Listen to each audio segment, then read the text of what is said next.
அடுத்ததாக துலாம் ராசி அவர்களுக்கு இந்த செப்டம்பர் மாதம் எப்படி இருக்க போது, அவங்களுக்கான கெரியர் என்ன மாதிரியான விஷயங்களை சந்திக்க போறாங்க? ஐ திங்க் லீப்ரா ரொம்ப கன்ஃபியூஷன் இருக்காங்கன்னு நினைக்கிறேன். பிகாஸ் கார்ட்ஸ் எடுக்கிறப்பே கார்ட்ஸ் நிறையாவே விழுந்துட்டே தான் இருக்கு.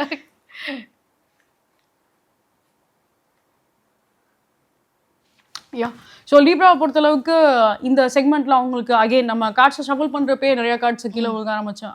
அதேதான் ஒரு கன்ஃபியூஷன் மைண்ட் செட்டில் தான் இவங்க இருக்காங்க அப்படின்ற மாதிரி தான் இருக்குது. அண்ட் எஸ்பெஷலி இந்த டைம் அவங்களுக்கு வந்து ஒரு டஃப்பான டைமாக இருக்கும். நம்ம ஆகஸ்ட் மந்த் அவங்களுக்கு ரொம்ப ஒரு பாசிட்டிவான ஒரு மந்த்தாக பார்த்தோம். பட் இந்த மந்த் அவங்களுக்கு வந்து கொஞ்சம் ஸ்லோ டவுனாக தான் இருக்கும் அப்படின்ற மாதிரி தான் இருக்குது.